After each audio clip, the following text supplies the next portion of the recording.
السلام علیکم میرے عزیز پاکستانیوں، آج اسپرچول ریفلیکشن میں ہم پاک فوج کو سلام پیش کریں گے۔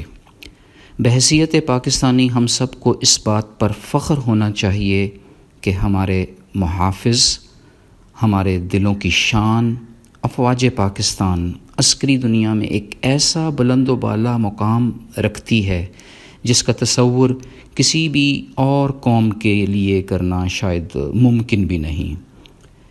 اس عظمت و رفت کی سب سے بڑی وجہ ہمارے بہادر جوانوں کا سیکولر مائنڈ سیٹ ہونے کے برعکس اسپرچول مائنڈ سیٹ ہے، جو ان کو چوٹی کے سپاہیوں کی فہرست میں لا کھڑا کرتا ہے۔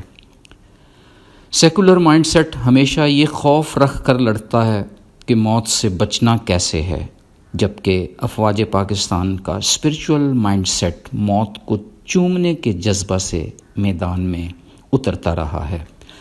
دنیا بھر کی ٹاپ کی ٹیکنالوجی ایسے جذبہ کے سامنے ہار جاتی ہے۔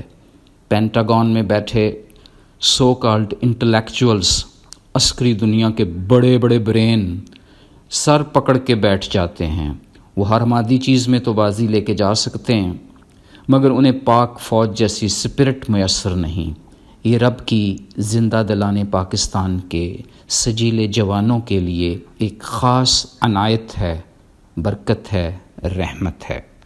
6 ستمبر 1965 سے لے کر آج تک ہم میں سے اکثر نے مسکراتے چہروں والے شہداء کا آخری دیدار کیا ہوگا۔ ہم نے ماؤں کے اکلوتے بیٹے، بیویوں کے سہاگ راہ حق کے لیے قربان ہوتے دیکھے ہوں گے۔ خاندان کے خاندان عرصہ دراز سے اپنی زندگیاں فوج کے لیے قربان کر رہے ہیں۔ دنیا کی واحد فوج ہے جس نے اندرونی اور بیرونی دونوں جنگیں لڑیں، کبھی کوئی جنگ ہاری نہیں، کبھی کوئی ان سے جیت نہیں سکا۔ پاکستان کو ہی نہیں بلکہ پوری مسلم دنیا کو اس پر فخر ہے۔ اب ایک اور طرز کی میڈیا جنگ شروع کرنے کی گھناؤنی سازش ہو رہی ہے، ان ایجنسیوں بیرونی طاقتوں کی معلی آنت سے جو باقی ہر قسم کے میدان میں جنگ ہار چکے ہیں۔ ہم میں سے کمزور اور طمع و لالچ سے بھرے افراد کو خرید کر معصوم عوام کو فوج سے بدظن کرنے کی کوشش ہو رہی ہے۔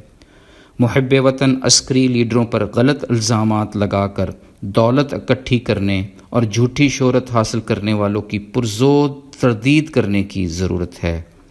جلد ہی اندرونی اور بیرونی سازشیں کرنے والوں کا ایک بار پھر سے انجام برا ہوگا۔ ہمیشہ کی طرح پاک فوج سرخرو ہے اور سرخرو رہے گی۔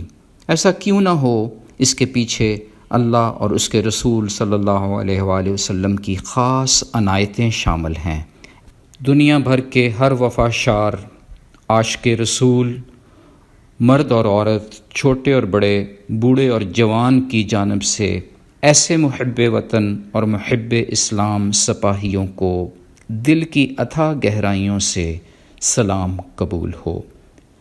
یہ غزوہ ہند کی راہ کے مسافر ہیں، انہیں ذرا زور سے محبت برا سلام ہو۔